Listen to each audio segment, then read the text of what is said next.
So about every 3 to 4 months or so, I always rewatch One Piece, and I always learn something new, and I just enjoy it. So I am on. Well, I just finished the Alabasta arc, and we have the scene where Dash Bones and Zoro talk about the breadth of all things, and I usually bring it up in a lot of my YouTube videos, and now I think it's finally time for me to make its own separate video about it. And about what I think it's about. Now, this is something that I have to really theorize because, well, we're 900 plus chapters after the Alabasta incident when this was first brought up, and we still have nothing about it. So I guess I'll give you guys my thoughts about it. And I think that we may get it during Wano, during Zoro's fight with Kaido, because, well, this is Zoro's arc, learning about samurai. He's using one of the strongest swordsmen in One Piece's sword. So, hey, maybe we'll get something about that.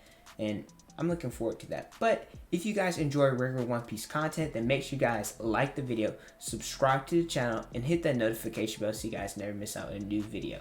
With that out of the way, my name is Potential Unleashed, and let us examine what really is the breadth of all things. And I've been seeing a lot of theories talking about, well, the breadth of all things is haki, but I think it has to be a little bit more than that, because in the new world, well, haki's given out like it's nothing, right? We've seen random marines even use haki, so I think the breadth of all things is something bigger than that, because it has to be something that's unique to a master swordsman. So the breadth of all things can be many things, but what if it's actually the mastery of a swordsman's will? The ability to cut anything and nothing at the same time, just like Zoro's master Koshiro stated. The objects that one would want to cut can be made cuttable depending on how much the swordsman willfully actually wants to cut it. Zoro mentioned almost everything has a voice when he was in that state of equilibrium, if you will.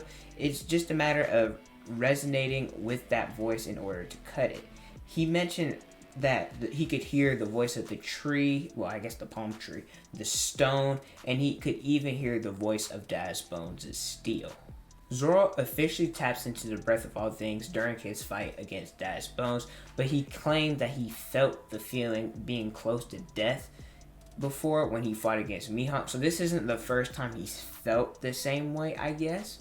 And Zoro shows that he can control his blade and by not cutting the palm of the leaf, and instead he was able to slice the rock like it was nothing.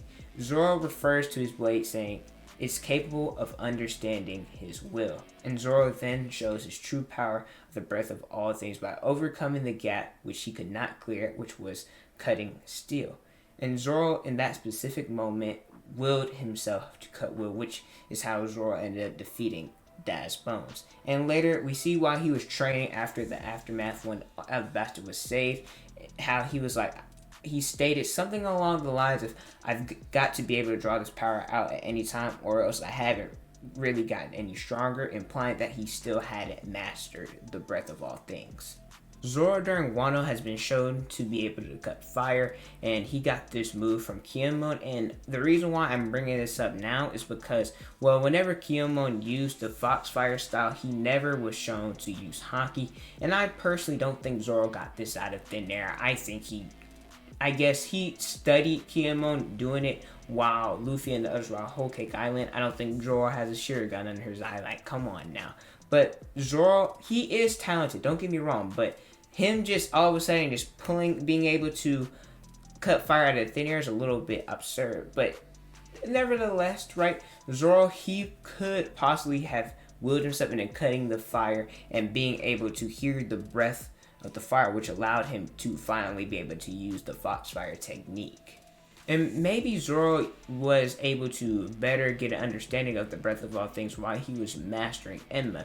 Besides being able to cut everything and nothing, the breadth of all things also allows the blade to feel their own will, if you will. Oden, he could have possibly mastered Enma by willfully exerting or taking in haki. He could make it so Enma didn't forcefully take haki out, and haki that he didn't wish to use on his own. This could possibly apply to Zoro because he's able to have a bond with his swords, and just like Oden, being able to bring out enough haki or let enough haki go into it, being able to control it even more. The breadth of all things could possibly grant Zoro the potential to share it's his own will with his own blade, allowing him to be able to control things and cut things that he couldn't before having the blade Enma. Now, let's talk about the potential that the Breath of All Things has. Mastering this ability can grant their user to basically be able to cut anything as long as they're willfully able to do it. You can argue that they can cut something far greater than steel, and this is a reference to Dasbo's looking at Zoro saying, well, will you cut or attempt to cut diamond next? By listening to the breath of any object, even someone like Diamond Jozu can be cut. And just because it can cut any object, the Breath of All Things, well, it doesn't allow the user to hurt someone, hence you can cut anything or you can cut nothing. And then some potential Breath of All Things moments is when Zoro was fighting Mihawk, and Mihawk he obliterated Zoro, but then when he slashed Zoro across the chest, it didn't appear that Mihawk held back or anything, but Zoro was still alive, and he took a wound that was stated that a normal man would be bedridden for 2 years. And then again, he possibly could have used it in a fight against Pika, where he stated there's nothing I can cut. Now, granted, this one has an asterisk by it because Zoro did imbue haki in his blades, but still, I think it's something to reference or bring up. And same with Monet, right? He didn't cut Monet with haki. She was, I guess, in shock and feared by his will and his overbearing presence, and the will allowed her, well, she couldn't rebuild herself right away, and she was on the brink away from not being able to fully recover. So to conclude, the Breath of All Things, it allows a swordsman to willfully cut anything that they desire, and also, well, not cut anything they don't desire to.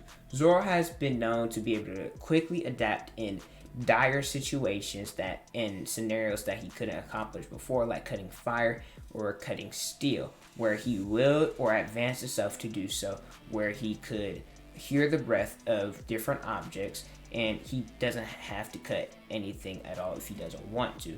A master of this ability could also cut diamond or even more, depending if he willed himself or themselves to do so. And there we have it, guys. This is my take on the Breath of All Things. What do you guys think the Breath of All Things is? Do you think it's haki, or do you think it's something far greater than our understanding that eventually we'll figure out what it is later down the line? But thank you guys so much for watching. Don't forget to like, comment, and subscribe. Also, hit that notification bell so you guys never miss out on a new video. Follow me on Instagram, Twitter, Snapchat. It's on the screen and in the description below. Thank you guys so much for watching, and don't forget to unleash